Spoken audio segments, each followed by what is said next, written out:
नमस्कार. श्री गणेशाय नमः. श्री स्वामी समर्थ. आजपासून श्रावणी शनिवार हा पहिला सुरू झाला आहे. त्यासाठी मी आज नैवेद्यासाठी दुधी भोपळ्याचा हलवा करणार आहे. तर त्या दुधी भोपळ्याची हलव्याचीच आज आपण रेसिपी बघूया. त्यासाठी काय काय साहित्य लागते ते मी सांगते. पहिले तर हे असे मी दुधी भोपळा घेतला आहे. दुधी भोपळा मोस्टली आपला असा कवळा बघून घ्यायचा, त्याने हलवा चांगला होतो. त्यानंतर एक अर्धा लिटर दूध घेतलं आहे आणि ह्या वाटीप्रमाणे 4 वाटी मी साखर घेतली. ती आपल्या आवडीप्रमाणे गोड कमी आपण करू शकतो. वेलची पूड आणि जायफळाची पूड घेतली आहे, दोन्ही एकत्र आहे. आणि त्यासाठी ड्रायफ्रूट्स घेतले, बदाम घेतले आहे, मनुका आणि काजू. बाकी मी हलव्यामध्ये खवा वगैरे नाही वापरत, दुधाचाच हा हलवा बनवते. आता मी ह्याच्यापुढे हे दुधी भोपळा किसून घेते, दूध वगैरे गरम करून घेते आणि त्यानंतर आपण पुढची रेसिपी कंटिन्यू करूया.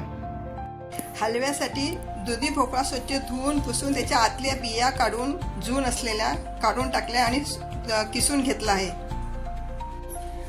सॉरी, मी तूप सांगायचं विसरले. हलव्यासाठी हे जास्त तूप नाही लागत, 2 चमचे तूप घ्यायचं. फक्त 2 चमचे तूप घेतल्यानंतर त्यात हा किसलेला मी आता हलवा टाकते.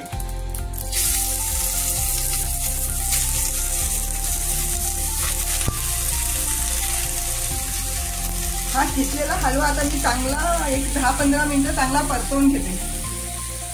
हलवा असा चांगला तुपामध्ये परतवून घ्यायचा.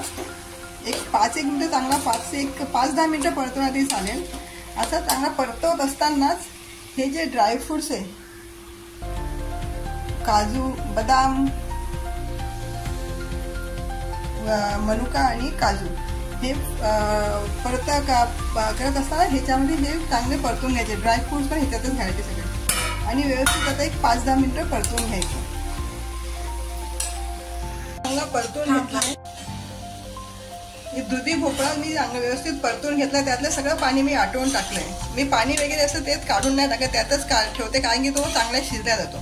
आता हे सगळं परतून झाल्यावर आता मी त्याच्यामध्ये हे फॅट असलेलं दूध टाकते.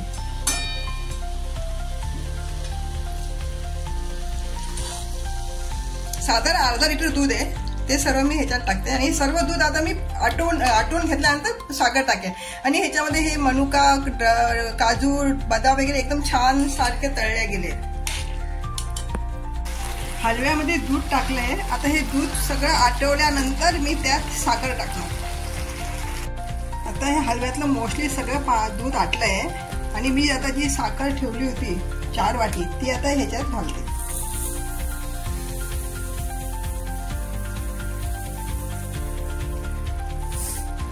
ही साखर सगळं कमी जास्त आपण करू शकतो साखरेमध्ये, जसं आपल्याला गोड पाहिजे, कमी गोड पाहिजे त्याच्याने. आता ही सगळं व्यवस्थित हलवा करून घेते मी. पूर्ण साखर वगैरे सगळी वितळल्यानंतर व्यवस्थित झाल्यानंतर आपला हलवा जो तयार होईल. आता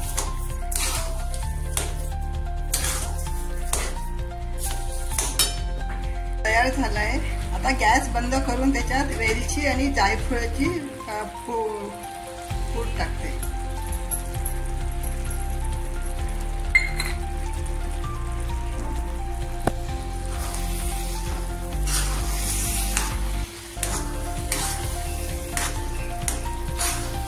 मस्त झालाय हलवा. आता मी देवाला नैवेद्य दाखवते. वाव, मस्त दुधी भोपळ्याचा हलवा रेडी.